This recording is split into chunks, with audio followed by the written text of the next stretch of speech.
Anurag ji, general VK Singh ji, Himachal राज्य के मंत्री गोविंद सिंह ठाकुर जी,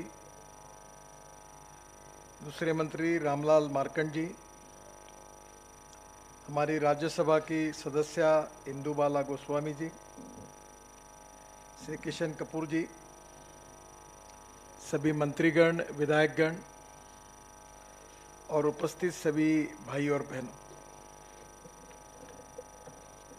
मनाली में काफ़ी दिनों के बाद मैं आया हूं और पुरानी स्मृति विशेष रूप से मुझे ध्यान में आती है। महाराष्ट्र सरकार में जब मैं विधायक था तो टूर के रूप में एमएलए सब हम यही आए थे और यहाँ के माउंटेन इंस्टीट्यूट के हॉस्टल में हम रहे थे। उसके बाद में जब मंत्री बना तब भी एक बार आया था। मनाली ये अटल जी का बहुत प्रिय शहर है और अटल जी खुद यहाँ हर बार आते थे। अटल जी हमारे प्रेरणा स्रोत है और अटल जी के प्रति हम सब लोग समर्पित हैं। अभी जयराम जी ने जिसका उल्लेख किया कि अटल जी के कार्यकाल में प्रधानमंत्री ग्राम सड़क योजना बनी और इस योजनाओं के कारण हिमाचल के अनेक गांवों तक मजबूत सड़कें बनी और सही बात में ये योजना बहुत ही महत्वपूर्ण थी। हिंदुस्तान के 6.5 लाख गांवों में से करीब 4-4.25 लाख गांवों तक मजबूत सड़कों से जोड़ने का काम हिंदुस्तान के इतिहास में किसी महान व्यक्ति ने किया है तो उसका नाम अटल बिहारी वाजपेयी है। इसका हमें गौरव। और जयराम जी, मेरे लिए सौभाग्य का विषय यह है कि उस समय मैं महाराष्ट्र में पीडब्ल्यूडी मिनिस्टर था और कभी आप मुंबई आएंगे, अभी आते ही होंगे मुंबई, तो वो समुद्र में वर्ली बांद्रा सीलिंग एक बड़ा प्रोजेक्ट बना है, वो भी बनाने का सौभाग्य मुझे मिला। मुंबई में 55 उड्डान पुल मैंने बनाए थे और मुंबई और पुणे के बीच में एक एक्सप्रेस हाईवे भी बनाया। तो अटल जी ने मुझे दिल्ली बुलाया और मुझे उन्होंने कहा कि तुमने महाराष्ट्र में तो अच्छी सड़क बनाई, तब मेरी उम्र 33-34 साल की होगी, और मुझे कहा कि इतना तुमने ये काम किया है तो आप पहले गांवों को जोड़ने वाली सड़क के बारे में, उस समय सुंदरलाल पटवाजी ग्रामीण विकास मंत्री थे और पटवाजी मेरे पीछे लगे थे कि तुमको ये काम करना है।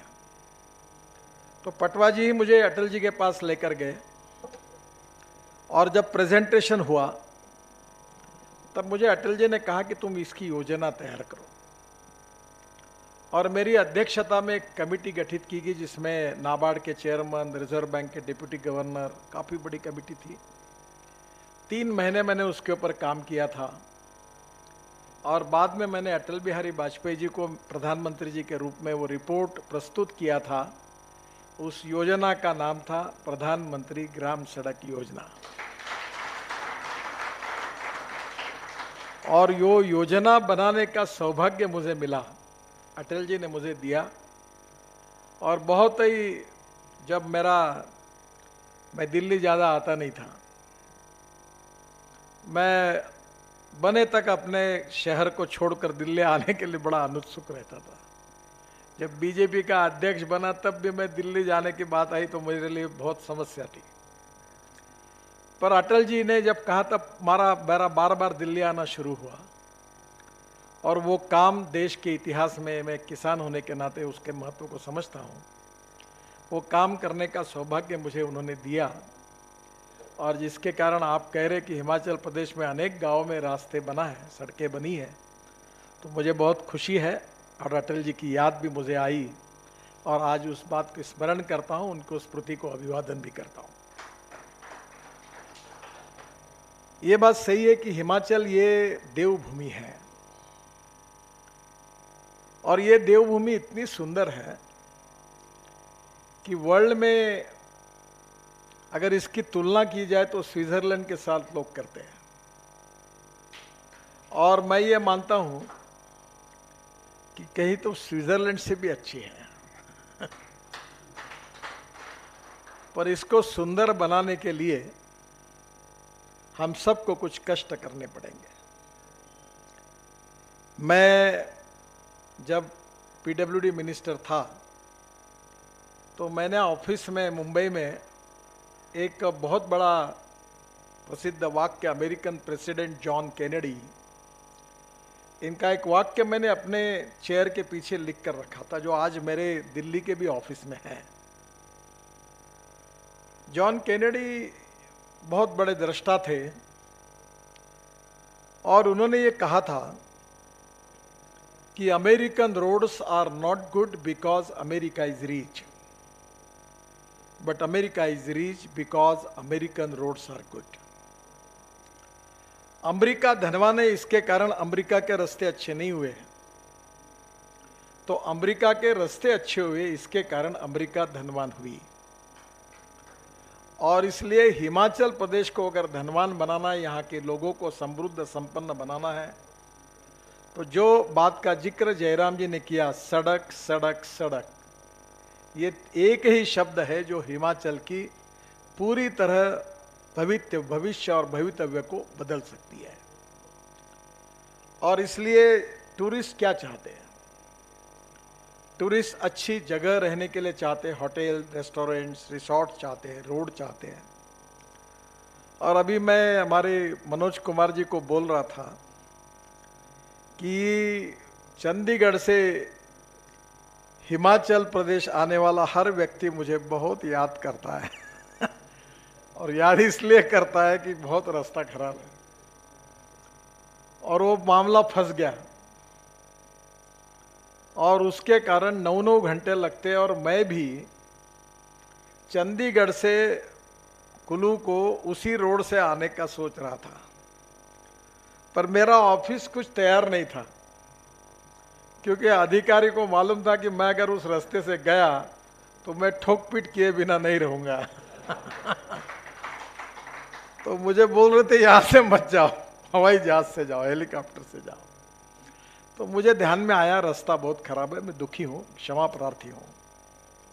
कुछ परिस्थितियां ऐसी हुई कि वो काम आईएलएफएस को मिला, आईएलएफएस चली गई, उसकी काफी दिक्कतें आई, और सरकार में कानूनी तरीके से दूसरे को टर्मिनेट करना है ना, जैसे शादी टूटती है ना, एक डाइवर्स होता है तो पुनर्विवाह करने के लिए जैसा समय लगता है, और जैसे कानूनी प्रक्रिया, उससे भी 10 गुना कॉम्प्लिकेटेड प्रक्रिया थी। पर अब वो सब प्रक्रिया पूरी, वो काम शुरू हो गया है। पर मैं आप सबको वचन देता हूं कि चंडीगढ़ से कुल्लू आने के लिए भले आज 9 घंटा लग रहा होगा, पर आज मैं यहां खड़ा हूं, आज से 2 साल के अंदर मैं आपको वचन देता हूं कि चंडीगढ़ से नहीं तो दिल्ली से कुल्लू में मैं 7 घंटे में आपको पहुंचा दूंगा।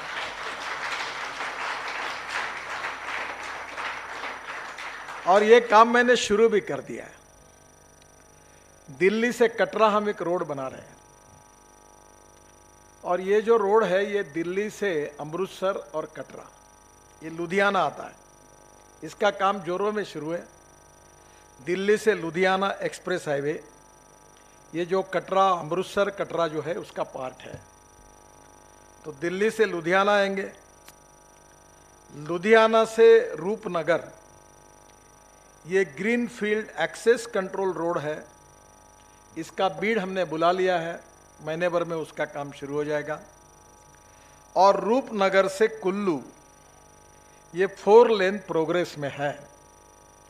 तो ये तीनों भी काम शुरू है, और ये दिल्ली से कुल्लू आप 7 घंटे में, 2 साल मैंने ज़्यादा ही कहा, पर आप 2 साल रखो, क्योंकि उसके पहले ही करने की कोशिश हम करेंगे, और 7 घंटे में दिल्ली से कुल्लू आप पहुंचेंगे, ये मैं आपको वचन देता हूं।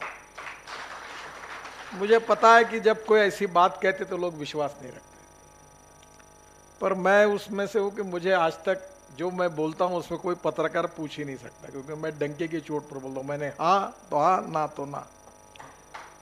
अभी हम लोग एक रोड बना रहे हैं दिल्ली से मेरठ, जिसका इनॉग्रेशन मैं अगले महीने कर रहा हूं। तो पहले दिल्ली से मेरठ आने के लिए 4.5 घंटे लगते थे, अभी 2 आरओबी होना बाकी है। अब लोग मुझे एसएमएस करते हैं, मेरठ तो छोड़ दो, वो मैं 40 से 45 मिनट में करने वाला हूँ। उसमें से 16 लेन रोड बन गया है, और अभी अगले महीने में उसका उद्घाटन केवल 40 से 45 मिनट, जहां 4.5 घंटे लगते थे। दिल्ली से देहरादून यही रोड से आगे लोग 3 घंटे में आ रहे हैं आज। हरिद्वार और देहरादून का रोड अच्छा बना है। तो इतना ही नहीं, तो अब मैं नया रोड बना रहा हूं अक्षरधाम से, जो दिल्ली से डायरेक्ट देहरादून जाएगा। 2 घंटे में दिल्ली से देहरादून, 2 घंटे में दिल्ली से हरिद्वार, और 2 घंटे में दिल्ली से चंडीगढ़। तो ये रोड के काम भी शुरू हो गए हैं, और एक एक हाईवे कोई 20,000 कोई 40,000 करोड़ के हैं, और सबके काम शुरू हो गए।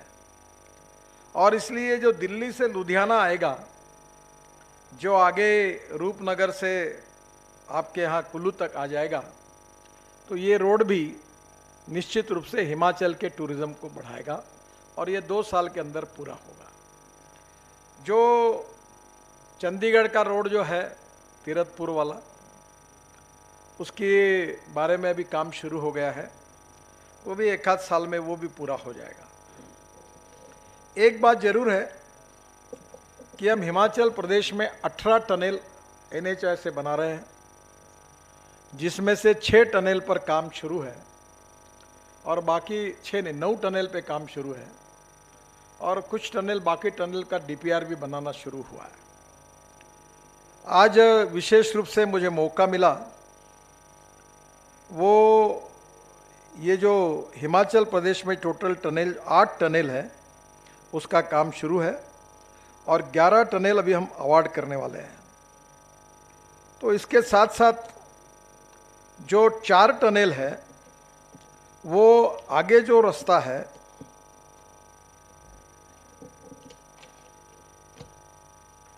ये जो आज मैं जो रोड देखने के लिए गया था लेह का, ये मनाली से लेकर लद्दाख लेह वाला जो रोड है, उसको हमने प्राथमिकता दी है।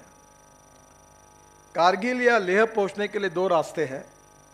एक रास्ता श्रीनगर से जोजिला होकर लेह पहुंचता है, और वहां जोजिला में हम बहुत बड़ी टनल बना रहे हैं, 4 बार जिसका टेंडर हुआ था, और 11,000 करोड़ इसकी कीमत थी, एस्टिमेटेड कॉस्ट। पर 1 साल हम पीछे पड़े, मैं भी पीछे पड़ा बिल्कुल।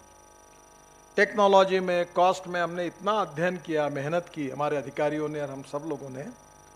तो एक टनल का काम जोजिला टनल का शुरू हो गया है, और एक ही टनल पर हमने 5,000 करोड़ रुपए आप भारतीय जनता के बचाए, और 5,000 करोड़ बचाए, वो प्रोजेक्ट जोरों में शुरू है। दूसरा रास्ता जो है मनाली से रोहतांग, लाचुंगला, बाराचाला और तांगलंगला होते हुए लेह कारगिल पहुंचने का, ये महत्व